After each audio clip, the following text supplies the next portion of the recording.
Nous sommes le 29 août 2016. Ousmane Sonko, inspecteur des impôts et domaines et non moins fondateur du parti PASTEF Les Patriotes, est radié de la fonction publique. Un leader d'envergure, brisant les codes traditionnels de la sphère politique est né. La preuve, les portes de l'Assemblée nationale s'ouvrent aux natifs de Thiès un an après sa radiation. Le début d'une ascension fulgurante, puisque 2 ans seulement après, Ousmane Sonko termine 3e à la présidentielle derrière le candidat à sa propre succession Macky Sall et l'ancien Premier ministre Idrissa Seck. Une sérieuse menace pour le pouvoir en place de fait.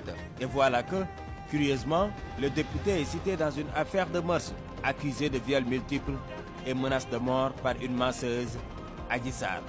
Éclate alors la fameuse affaire Sweet Beauté, une affaire qui met le pays à feu et à sang. S'il veut me liquider, moi, parce qu'il doit comprendre qu'il n'a affaire ni à un peureux, ni à un poltron. S'il veut me liquider, il faudra pour une fois qu'il accepte de se salir les mains et lui-même. Ousmane Sonko sera finalement condamné par contumace.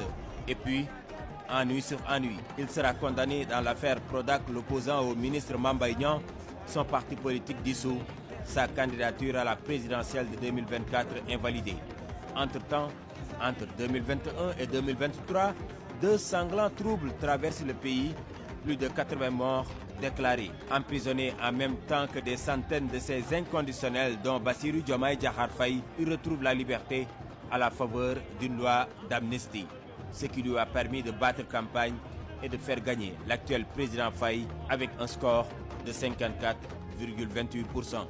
Mais pas de répit, l'actuel Premier ministre, tête de liste de PASTEF, retrouve le terrain pour le contrôle de l'Assemblée nationale.